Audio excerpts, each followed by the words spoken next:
Hello students, आपका मेरे channel साथ स्टडी एट होम पर स्वागत है। 11वीं कक्षा में पहुंचने पर आपको शुभकामनाएं।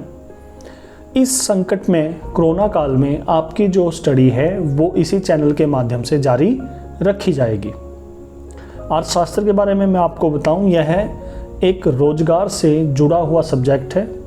रोजगार के बहुत से अवसर इसमें आपको सरकारी और निजी क्षेत्र दोनों में मिलेंगे। इसमें आगे पढ़ाई के भी बहुत से अवसर आपको मिलेंगे। तो आपको मैं आपकी भाषा में इसको सरल करके समझाने का प्रयास करूंगा। उम्मीद है ये प्रयास आपके लिए फ़ायदेमंद होगा।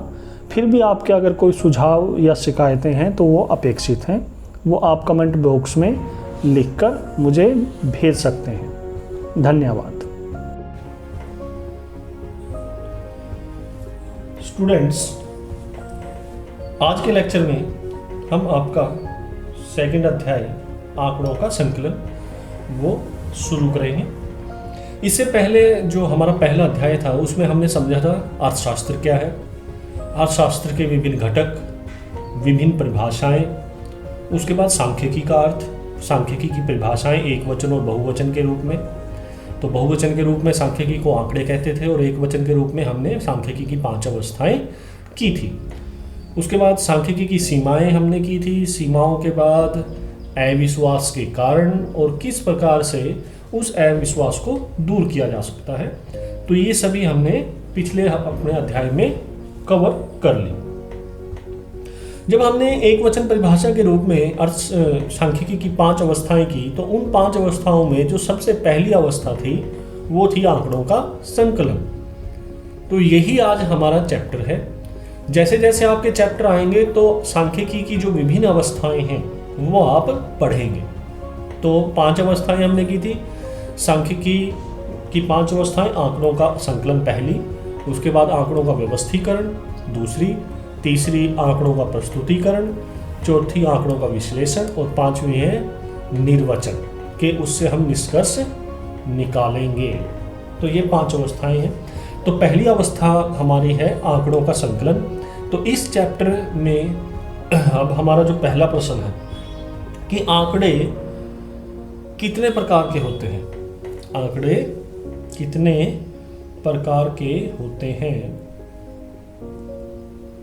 तो आंकड़े, इसने पहला प्रश्न पूछा कि भाई हम आंकड़े तो इकट्ठे कर रहे हैं लेकिन वो कितने प्रकार के हैं, तो उसको हम समझेंगे। उससे पहले इसने जो डेफिनेशन बताई यहाँ पे, ये बताई आंकड़ों का संकलन, क्योंकि चैप्टर ही हमारा क्या है, आंकड़ों का संकलन क्या है। तो यहाँ पर हम ये समझेंगे आंकड़ों के संकलन का मतलब क्या है। आंकड़ों को विभिन्न स्रोतों तथा विभिन्न तरीकों से प्राप्त करने की प्रक्रिया को हम क्या कहते हैं, आंकड़ों का संकलन। कैसे भी हम, चाहे हम अपने आप इकट्ठे करें या हम किसी और व्यक्ति से आंकड़े ले लें जो उसने पहले ही अपने लिए इकट्ठे किए हुए हैं, तो किसी भी तरीके से जब हम आंकड़े प्राप्त करते हैं तो उसको हम क्या कहेंगे, आंकड़ों का संकलन। संकलन का मतलब होता है इकट्ठा करना। हमने इकट्ठे कर लिए, और इकट्ठे वैसे तो नहीं करते, कुछ काम ही करेंगे, किसी उद्देश्य के लिए ही आंकड़े इकट्ठे किए जाते हैं। ठीक है, बिना उद्देश्यों के कभी भी आंकड़े इकट्ठे नहीं किए जाएंगे। आप अपने घर में वैसे ही कुछ नहीं ले आओगे। आपको पता होगा कोई आप चीज़ खरीद रहे हो तो इससे मैं क्या अपना उद्देश्य है पूरा करूँगा। आंकड़ों के स्रोतों के आधार पर, अब स्रोतों का मतलब क्या है, स्रोतों का मतलब होता है उद्गम स्थान। क्या होता है, उद्गम स्थान। उद्गम स्थान का मतलब क्या है कि कहाँ से वो मिल रहे हैं, कहाँ से वो निकल रहे हैं। जैसे कि मान लो झरने का उद्गम स्थान क्या है, हम ये कहते हैं, या नदी का स्रोत क्या है, झरने का स्रोत क्या है। अब गंगा नदी का स्रोत क्या है, अगर देखा जाए तो गंगा नदी गंगोत्री से शुरू होती है, तो वही उसका स्रोत है, उद्गम स्थान है। ऐसे ही आंकड़े कहाँ से मिले वही उसका क्या है, उद्गम स्थान है, उसका स्रोत है।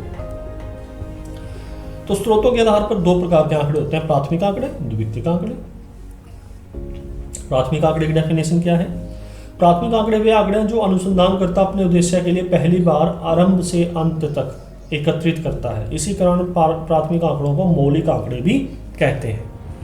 पहली बार इकट्ठे किए जा रहे हैं, इससे पहले इकट्ठे नहीं किए गए, और वो अपने उद्देश्य के लिए शुरू से अंत तक उनको इकट्ठा कर रहा है, तो वो क्या है, प्राथमिक आंकड़े। मौलिक, मौलिक का मतलब होता है ओरिजिनल, अगर आप इंग्लिश में इसको ज़्यादा अच्छे तरीके से समझ सकते हैं।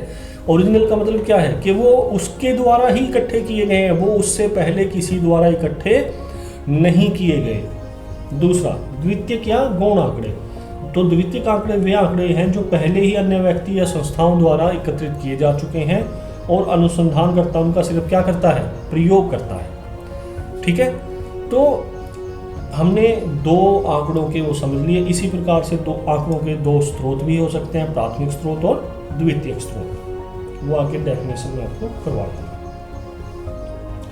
फिर दूसरा प्रश्न हमारा आ गया, भाई हमने ये तो समझ लिया, पहले तो हमने समझा आंकड़ों का संकलन क्या, फिर हमने समझा आंकड़े कितने प्रकार के होते हैं। अब उनके बीच में अंतर क्या है। तो पहला, प्राथमिक आंकड़े, द्वितीयक आंकड़े। पहला अंतर है, इसे अनुसंधानकर्ता स्वयं एकत्रित करता है। ठीक है, इसको यानी कि एकत्रित कौन कर रहा है, वही अनुसंधानकर्ता, और ये किसी और के द्वारा एकत्रित किए जा चुके हैं द्वितीयक आंकड़े। ये सिर्फ उनका क्या करता है, प्रयोग करता है।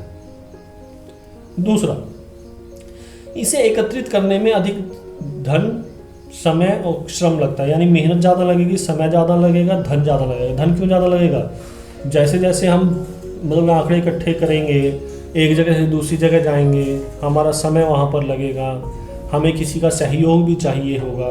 उसके बाद जितने ज़्यादा हम आंकड़े इकट्ठे कर रहे हैं, क्योंकि वो होते हैं शुद्ध आंकड़े, रो, अब हम उनको फिर प्रोसेस करेंगे आगे।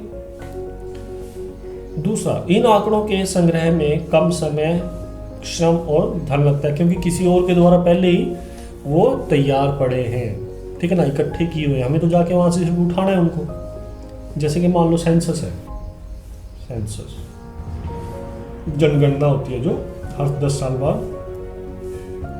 उसका सारा आंकड़ा नेट पे पड़ा है। ठीक है, सेंसस ऑफ इंडिया की साइट पर सारा आंकड़ा हमें मिल जाता है। तो अगर हमें किसी भी मान लो भारत की साक्षरता दर के बारे में, किसी जिले की साक्षरता दर के बारे में, किसी राज्य की साक्षरता दर के बारे में हमें जानना है, तो हम जाकर उस सेंसस ऑफ इंडिया जो साइट है उससे आंकड़े उठा सकते हैं। तो वो आंकड़े हमारे लिए क्या हुए, द्वितीयक आंकड़े, और हमारा क्या खर्चा हुआ उसमें, कुछ भी नहीं। भाई नेट तो आजकल सब ने ले रखा है, अगर मान भी ले चलो किसी कैफे पे गए तब भी थोड़ा बहुत खर्चा हम उसको मान सकते हैं। तो कम समय लगा, कम धन लगा, कम मेहनत लगी। तीसरा, ये एक उद्देश्य के अनुकूल एकत्रित किए जाते हैं, और ये जो आंकड़े हैं किसी अन्य उद्देश्य के लिए पहले ही एकत्रित किए जा चुके हैं, इसलिए ये हमारे उद्देश्य में काम आएंगे या नहीं आएंगे इसका हमें कुछ हम नहीं कह सकते। तो इन आंकड़ों से किया गया जो अनुसंधान होता है वो सही माना जाता है, और इनसे किया गया अनुसंधान संदेहास्पद होता है। संदेहास्पद का मतलब क्या है, उसके ऊपर शंका सी रहेगी, पता नहीं उस व्यक्ति ने ये आंकड़े सही इकट्ठे किए थे या नहीं किए थे, या ऐसे ही घर पे बैठ के अपनी मनमर्जी से भर दिए। ठीक है ना। पांचवा, प्राथमिक आंकड़े मौलिक होते हैं और ये द्वितीयक आंकड़े मौलिक नहीं होते। मौलिक का मतलब है ये पहले ही किसी व्यक्ति ने इकट्ठे किए हुए हैं, हमने तो सिर्फ उससे लिया है। अगला प्रश्न हमारा है, तीसरा प्रश्न या 3 कर लेंगे। प्राथमिक आंकड़े क्या हैं, इन्हें एकत्र करने की विधियों का वर्णन करें। हमने प्राथमिक आंकड़े देख लिए, द्वितीयक आंकड़े देख लिया। अब प्राथमिक आंकड़े, द्वितीयक आंकड़ों का तो सीधा सा है कि हमने किसी और के जो द्वारा एकत्रित किए आंकड़े हैं उनका सीधा प्रयोग करना है, लेकिन जो प्राथमिक आंकड़े हैं वो तो हमें इकट्ठे करने हैं। तो हम इकट्ठे कैसे कैसे करेंगे। मान लो आप अनुसंधानकर्ता हो, आपके पास कौन कौन से तरीके हैं, हम उसके माध्यम से समझेंगे कि आप कैसे कैसे आंकड़े इकट्ठे कर सकते हो। तो प्राथमिक आंकड़े वे आंकड़े होते हैं जिन्हें अनुसंधानकर्ता स्वयं अपने उद्देश्य के लिए सबसे पहले एकत्रित करता है। ये तो अर्थ हो गया प्राथमिक आंकड़ों का। प्राथमिक आंकड़ों को एकत्र करने की मुख्य विधियां निम्नलिखित हैं। ठीक है, तो पहली है प्रत्यक्ष व्यक्तिगत अनुसंधान, दूसरी है अप्रत्यक्ष मौखिक जांच द्वारा, तीसरा स्थानीय व्यक्तियों या नियुक्त संवाददाता द्वारा, और चौथा है प्रश्नावली विधि द्वारा। और प्रश्नावली विधि में भी आगे 2 तरीके हैं, एक डाक पत्र द्वारा, एक दूसरा है गणकों द्वारा अनुसूचियां भरना। तो पहला हम देखते हैं प्रत्यक्ष व्यक्तिगत अनुसंधान। यह वह विधि है जिसमें एक अनुसंधानकर्ता स्वयं यहाँ पर ध्यान देना, स्वयं अनुसंधान क्षेत्र में जाकर सूचना देने वालों से प्रत्यक्ष तथा सीधा संपर्क स्थापित करता है और आंकड़े एकत्रित करता है।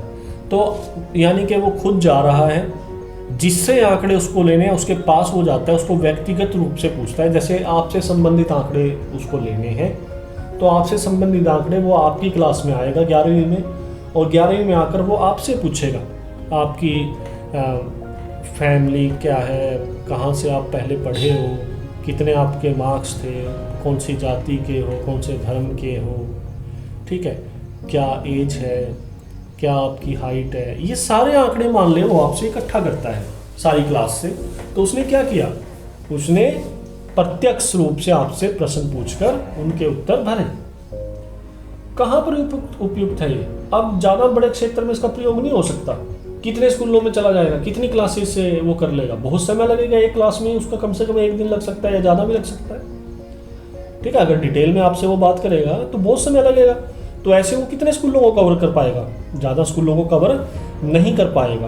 तो इसलिए छोटे क्षेत्र में तो एक काम चल सकता है, जहाँ सीमित क्षेत्र हो, जहाँ कम क्लासेस को के बारे में आंकड़े इकट्ठे करने हों। दूसरा, जहाँ आंकड़ों की मौलिकता अधिक जरूरी है, कि आंकड़े ओरिजिनल होने जरूरी हैं। ऐसा नहीं है कि कहीं से कट कॉपी पेस्ट मार लें, क्योंकि हम अपने अनुसंधान को ओरिजिनल रखना चाहते हैं, किसी दूसरे के जो आंकड़े हैं उनके ऊपर आधारित नहीं करना चाहते। तीसरा, जहाँ आंकड़ों की शुद्धता अधिक महत्वपूर्ण हो।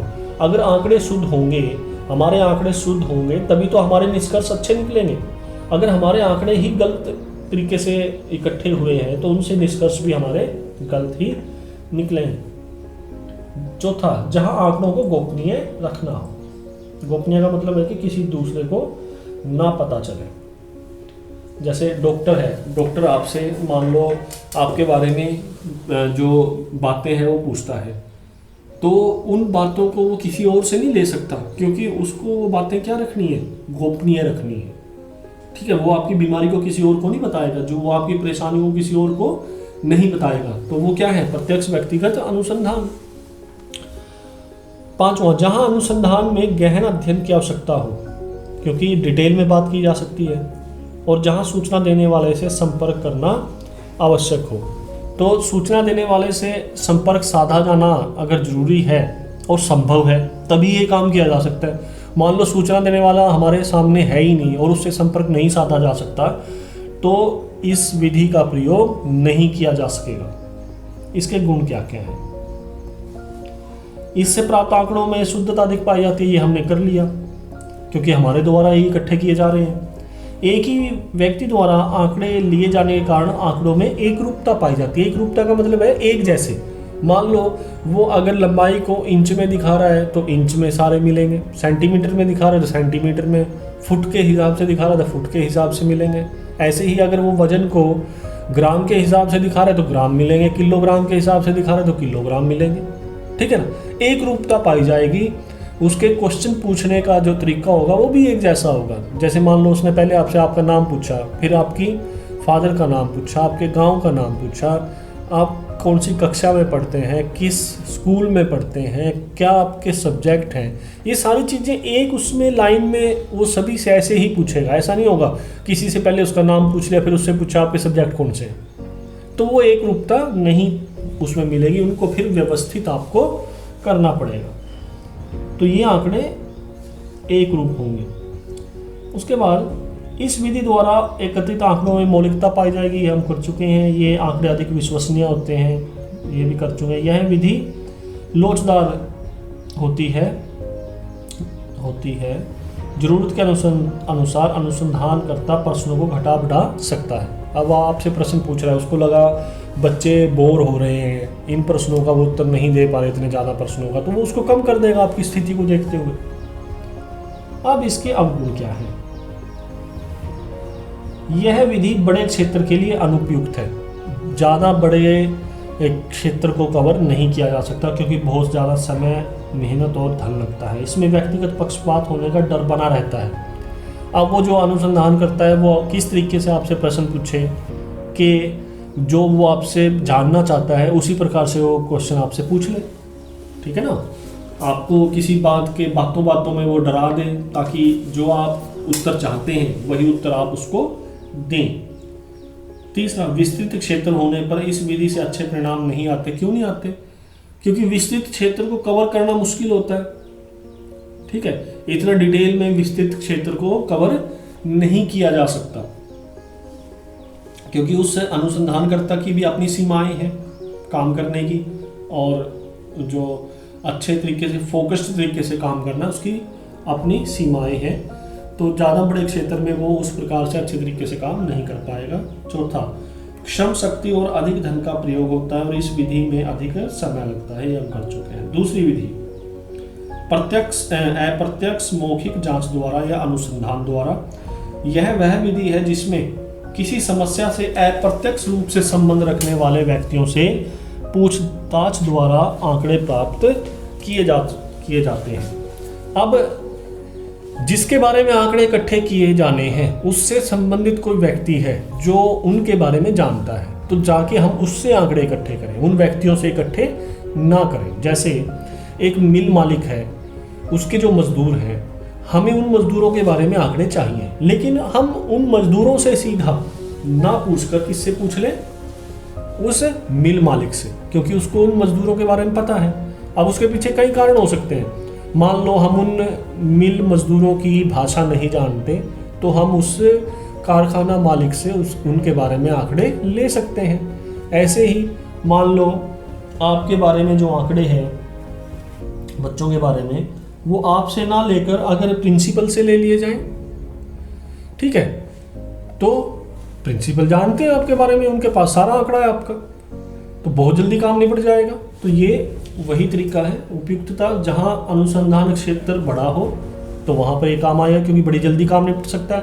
एक स्कूल में गए, फिर दूसरे स्कूल में गए, फिर तीसरे स्कूल में गए, फटाफट MIS से आपका जो डाटा है वो निकल जाएगा। जहां सूचना देने वालों से प्रत्यक्ष संपर्क संभव न हो। अब मान लो जैसे जेल है, जेल में कैदियों के बारे में आंकड़े इकट्ठे कर रहे हैं, लेकिन कैदियों से कुछ ऐसे कैदी हैं जिनसे संपर्क संभव नहीं है, तो क्या तरीका अपनाना पड़ेगा? जो जेलर है उसी से आंकड़े लेने पड़ेंगे हमें। तीसरा, जहां सूचना देने वालों में अज्ञानता की संभावना हो, यानी कि वो हमें उस प्रश्न को समझ ही ना पाए कि हम पूछना क्या चाह रहे हैं उनसे, तो ऐसे में उस जो व्यक्ति जानता है, जो विशेषज्ञ है, उससे ही आंकड़े वो प्राप्त करना बेहतर है। जहां प्रत्येक व्यक्ति से प्रश्न पूछकर आंकड़े संग्रह करना संभव नहीं होता, तो वहां पर ये जो विधि है ये काम आती है। उसके बाद गुण, यह विधि काफी आसान है। इसमें अनुसंधानकर्ता को अधिक परेशानी नहीं उठानी पड़ती, क्योंकि वो एक व्यक्ति के पास ही जा रहा है, उससे ही आंकड़े वो इकट्ठे कर रहा है, तो आसान है। हर व्यक्ति से जिसके बारे में आंकड़े इकट्ठे करने, उनसे बात करने की आवश्यकता नहीं है। दूसरा, यह विधि कम खर्चीली है, क्योंकि इसमें धन, समय और मेहनत या श्रम की बचत होती है।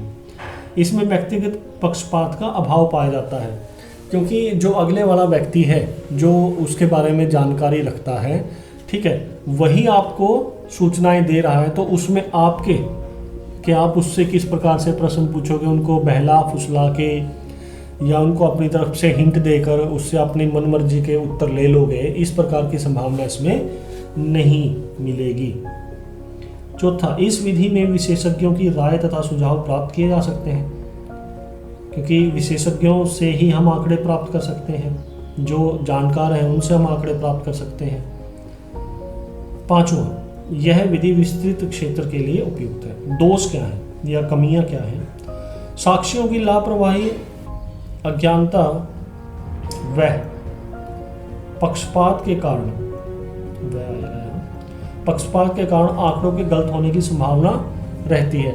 मान लो जिससे हम आंकड़े पूछ रहे हैं, अगर वही अज्ञान निकला, वो उसने ही लापरवाही दिखाई, तो गड़बड़ हो जाएगी ना, पक्षपात की संभावना बनी रहेगी। आप ऐसे मत सोचना बेटा कि जो हमने ऊपर इसके बारे में, ये सारे के सारे जो पॉइंट्स हैं कंपैरेटिव हैं, हम किस नज़रिए से देख रहे हैं। जब ऊपर हमने बात की थी कि इसमें व्यक्तिगत पक्षपात का अभाव पाया जाता है, तो तब हम ये पॉइंट लिख रहे थे उस अनुसंधानकर्ता को ध्यान में रखकर, ठीक है। अब यहाँ पर हमने कहा कि पक्षपात की संभावना बनी रहती है या आंकड़ों की गलत होने की संभावना बनी रहती है, ठीक है। तो ये अब हम किसके नज़रिए से देख रहे हैं? जो वो सूचना हमें दे रहा है, वो व्यक्ति भी तो गड़बड़ कर सकता है ना। तो उसकी नज़रिए से हम ये देख रहे हैं। तो ये जो पॉइंट्स हैं ये हमें थोड़ा इस कॉन्टेक्स्ट में समझने की आवश्यकता है कि हम किस चीज़ को अपने उस सामने रखकर इस पॉइंट को दे रहे हैं, ठीक है ना। तो उस तरीके से समझना है आपको। दूसरा, पूछी गई बातों के विषय में साक्षियों की व्यक्तिगत जानकारी न होने की संभावना होती है। अब जरूरी तो नहीं ना कारखाना मालिक को उन मजदूरों के बारे में सब कुछ पता हो। बहुत सी ऐसी बातें होंगी कि शायद उसको कारखाना मालिक को ना पता हो, ठीक है। तीसरा, यदि प्रतिनिधि व्यक्ति गलत चुन लिए जाए तो परिणाम ठीक नहीं निकल पाएंगे। अगर हमने गलत व्यक्ति चुन लिया, मान लो मिल मालिक को चुन लिया हमने, और जबकि जानकारी वहाँ पे जो क्लर्क था उसको थी, तो मिल मालिक तो बहुत ज़्यादा जानकारी नहीं दे पाएगा। अगर हम क्लर्क को चुन लेते तो क्या पता वो सारी बढ़िया जानकारी देता, सत्य जानकारी देता। चौथा, और मिल मालिक कई बार अपनी तरफ से गड़बड़ भी तो कर सकता है। मान लो हम उससे पूछें कि क्या यहाँ पर कोई भी बच्चा काम करता है, तो उसका उत्तर क्या होगा? नहीं, ठीक है ना। तो इस प्रकार से भी गड़बड़ी वो मिल मालिक या जो सूचना देने वाला है, साक्षी है, वो कर सकता है। इसमें अनेक अनुसंधानकर्ताओं के होने के कारण आंकड़ों में एकरूपता की कमी पाई जाती है।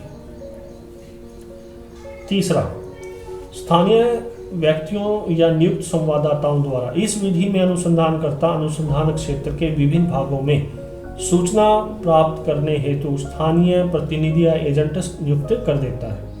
यह एजेंट संवाददाता कहलाते हैं। यह संवाददाता समय समय पर अपने ढंग से सूचना एकत्रित करके अनुसंधानकर्ता के पास भेजते रहते हैं। इस विधि का प्रयोग अधिकतर समाचार पत्र, आपने देखा होगा हम उसमें जब न्यूज़ चैनल्स में या उसमें लिखा होता है, न्यूज़ चैनल्स में क्या कहते हैं कि ये हमारे स्थानीय संवाददाता द्वारा न्यूज़ भेजी गई है। स्थानीय संवाददाता का मतलब क्या है कि हर एक एरिया में जो समाचार पत्र हैं या न्यूज़ चैनल्स हैं, उन्होंने अपने संवाददाता या वो एजेंट नियुक्त कर रखे हैं, उनको हम क्या कहते हैं? संवाददाता।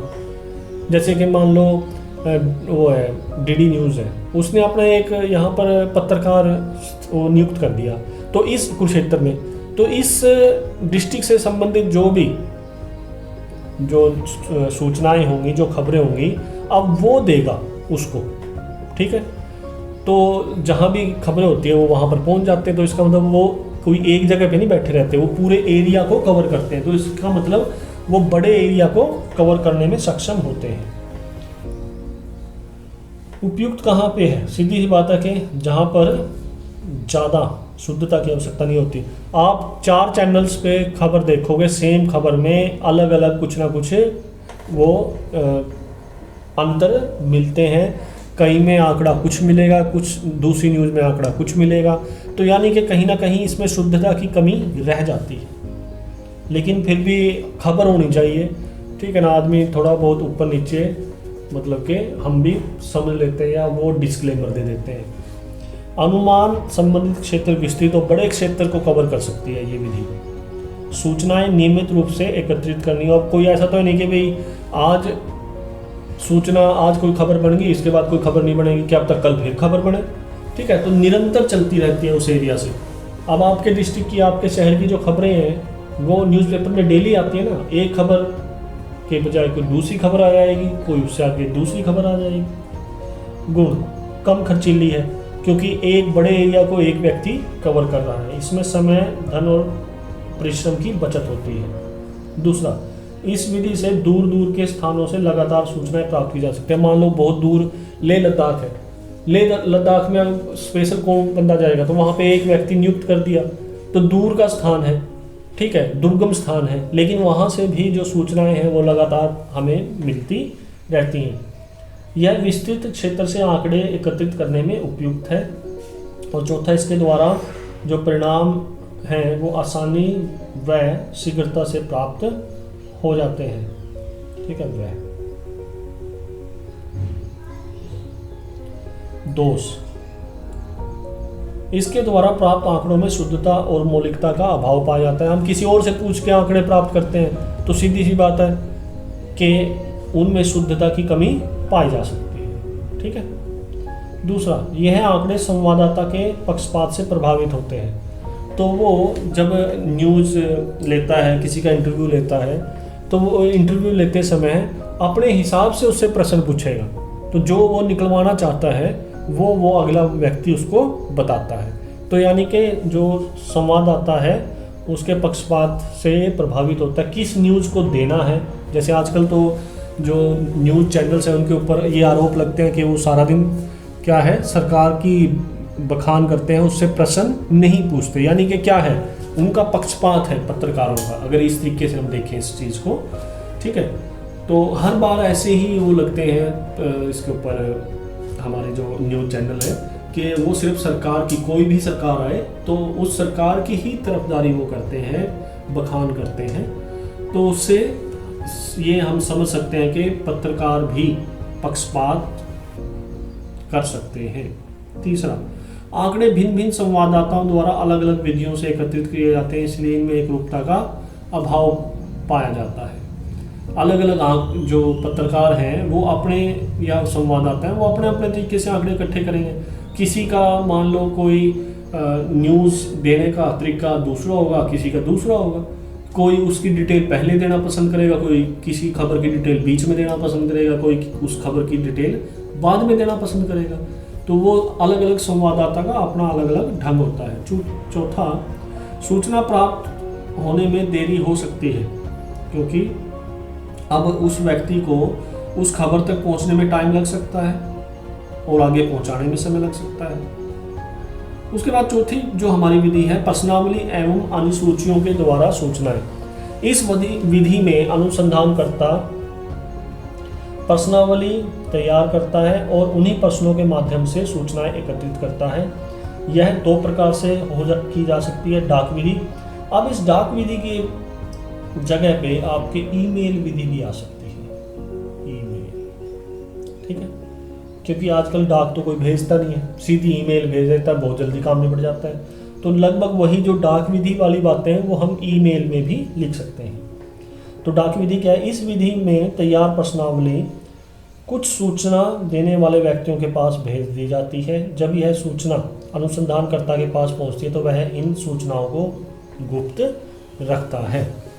यानी कि वो अपने प्रश्न बनाएगा और जिससे उसे आंकड़े इकट्ठे करने हैं उनके पास वो उस प्रश्नावली को भेज देगा। प्रश्नावली क्या है? प्रश्नों की अवली, यानी कि कुछ प्रश्न हैं, 10 हैं, 15 हैं, तो उन प्रश्नों को वो बनाएगा और उस सूचना देने वाले के पास भेज देगा, चाहे वो डाक से भेज दे चाहे वो ईमेल से भेज दे।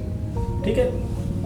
उपयुक्तता क्या है? जब अनुसंधान का क्षेत्र विस्तृत हो, भाई बहुत कम समय में हम अपना डाक या ईमेल भेज सकते हैं, तो बड़े जो पूरे भारत में भी भेज सकते हैं हम जो सूचना देने वाले हैं। ठीक है ना, मान ले मिनिस्टर से हमें कोई सूचना लेनी है तो जितने भी मिनिस्टर हैं इंडिया में उनके ईमेल एड्रेस लिए या उनके डाक पता लिया और उनके पास वो भेज दी प्रश्नावली, तो कितनी जल्दी हमने सभी जगह से सूचना एकत्रित कर ली। जब सूचना देने वाला व्यक्ति शिक्षित हो, लेकिन इसको तभी तो प्रयोग करेंगे हम जब अगला पढ़ना लिखना जानता हो। अनपढ़ व्यक्ति से हम डाक विधि द्वारा या जो हमारी ईमेल विधि द्वारा इसे कैसे आंकड़े एकत्रित करेंगे? तो इसकी सीमा है कि सिर्फ शिक्षित व्यक्ति से ही हम ये आंकड़े एकत्रित कर सकते हैं इस तरीके से।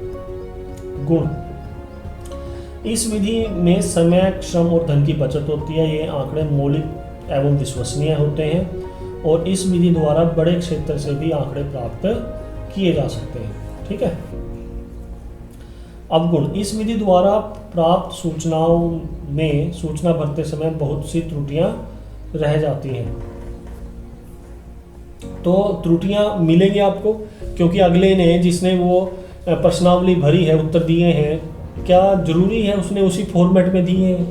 क्या जरूरी है उसी ने वो उत्तर दिए हैं? किसी और ने दे दिए, उसने क्या अब तक कह दिया? मान लो आपने एक व्यक्ति के पास पहुंचे, क्वेश्चन भेजे, उसमें टिक लगाने हैं, वो अपने पोते को कह दे रहा भर दिए, ये क्वेश्चन से लगा दिए टिक से और भेज दिए इसको, तो क्या हुआ? वो सूचनाएं हम शुद्ध नहीं मान सकते। इस विधि में उदासीनता के कारण कई व्यक्ति फॉर्म भरकर वापस नहीं भेज पाते। वो पड़ा रहेगा ऐसे ही कोने में, अरे भर देंगे कल की बजाय, अरे कल भर देंगे, कल भर देंगे, भरते भरते वो ऐसे पड़ा रह जाएगा, वो उसको भरकर वापस नहीं भेजेंगे। तीसरा, इस विधि में लोचशीलता का अभाव है। मान लिया आपने 15 क्वेश्चन भेज दिए, 20 क्वेश्चन भेज दिए, जो भेज दिए ना आप कम कर सकते ना ज़्यादा कर सकते। तो चौथा, पक्षपात होने की संभावना रहती है। अब वो किस प्रकार से सूचनाएं देगा वो उसके ऊपर निर्भर है। दूसरा, इसी में जो प्रश्नावली विधि थी, गणक या अनुसूची विधि। अब हमने ये प्रश्नावली भेजी थी, लेकिन अब कोई व्यक्ति लेके जाए प्रश्नावली को और वो सामने बैठकर पूछ कर भरे, ठीक है ना, तो वो ज़्यादा ठीक रहेगा। हालांकि इसमें समय ज़्यादा लगेगा, लेकिन कम से कम वो प्रश्नावली भरी तो जाएगी, वो उसी व्यक्ति से तो भरी जाएगी जिससे हमें सूचनाएं लेनी है। कोई और तो नहीं भरेगा, उसका पोता तो नहीं भरेगा, ठीक है। तो अनुसंधान के उद्देश्य की पूर्ति को ध्यान में रखकर पहले प्रश्नावली तैयार की जाती है, फिर गणक अनुसंधानकर्ता का सहायक होता है जो उसे लेकर सूचना देने वाले व्यक्ति के पास जाते हैं। वे सूचकों से प्रश्न पूछकर स्वयं भरते हैं। उपयुक्तता इसकी कहाँ है? जहां गणक सूचकों के भाषा रीति रिवाज से परिचित हो और निपुण हो और जिनका क्षेत्र विस्तृत हो, ठीक है, तो वहाँ पर ये आपकी काम आती है। अब हम किसी ऐसे क्षेत्र में चले जाएं जहाँ की हमें ना भाषा आती ना रीति रिवाज आते, तो वहाँ पर हम कैसे सूचनाएं उनसे पूछ कर भरेंगे? तो हमें ऐसे गणक वहाँ पर भेजने हैं जो उनकी भाषा रीति रिवाज जानता हो। कोई उससे गलत प्रश्न पूछ ले और वो अगले गुस्सा हो जाए, ठीक है, तो गड़बड़ हो जाएगी ना, वहीं पिटेगा वो गणक कि तूने ये क्वेश्चन पूछ कैसे लिया। गुण, इस विधि द्वारा निरक्षर व्यक्तियों से भी सूचना प्राप्त की जा सकती है जो अनपढ़ है, क्योंकि हमें तो उनसे पूछ के ही भरना है ना अपने आप। इस विधि द्वारा प्राप्त सूचनाओं में शुद्धता पाई जाती है क्योंकि हमने अपने आप उससे पूछकर भरे हैं। इस विधि में व्यक्तिगत पक्षपात का डर कम होता है क्योंकि कुछ गणक पक्ष में तो कुछ विपक्ष में होते हैं। अब हमने 5 गणक भेजे, 5 गणकों ने उसके पक्ष में कोशिश की, 5 गणकों ने उसके विपक्ष में कोशिश की, तो दोनों का जो इफेक्ट था वो खत्म हो गया। तो इसलिए पक्षपात जो था वो, उसका जो प्रभाव था वो समाप्त हो जाता है। चौथा, इस विधि में सूचनाएं पूर्ण होती हैं क्योंकि गणक स्वयं सूचनाएं इकट्ठा करता है, तो कोई कमी नहीं रहती, कोई प्रश्न ऐसे नहीं रहते जिनका जवाब नहीं दिया जाता, ठीक है। अवगुण, यह काफ़ी खर्चीली विधि होती है क्योंकि इसमें प्रशिक्षित गणक प्रयोग में लाए जाते हैं। अब आप जो गणक हैं, पहले तो बात उनको ज्ञान होना चाहिए आंकड़े इकट्ठे करने का, आप उनको पैसे भी दोगे, ठीक है, एक एक व्यक्ति से पूछने जाएंगे, तो इसमें समय और जो धन है वो ज़्यादा लगेगा, ठीक है, यह अधिक समय लेता है। तीसरा, यदि उचित संख्या में गणक उपलब्ध ना हो तो अनुसंधान पूर्ण नहीं हो सकता। अगर हमारे पास प्रशिक्षित, ठीक है, शिक्षित गणक नहीं है तो हम अपने अनुसंधान को पूरा नहीं कर पाएंगे। पक्षपात पूर्ण गणकों की सूचनाओं में शुद्धता नहीं रहती। अगर मान लो हमने तो ये मान लिया था भाई कुछ पक्ष में होंगे कुछ विपक्ष में होंगे, अगर सारे ही विपक्ष में होंगे सारे ही पक्ष में हो गए तो गड़बड़ हो जाएगी ना। तो पक्षपात अगर वो कहेंगे गणक तो हमारे जो निष्कर्ष हैं वो सही नहीं निकलेंगे। तो ये आपके आज के जो प्रश्न हैं ये कंप्लीट है। इसके बाद दूसरे पार्ट में इसके आगे क्वेश्चन कंप्लीट किए जाएंगे। और ये जो PDF है ये आपको इसी वीडियो के जो नीचे डिस्क्रिप्शन होता है, ठीक है ना, आप वहाँ पर क्लिक करोगे तो वहाँ पर आपको PDF लिंक मिलेगा जिससे कि आप इस PDF को डाउनलोड कर सकते हो। धन्यवाद।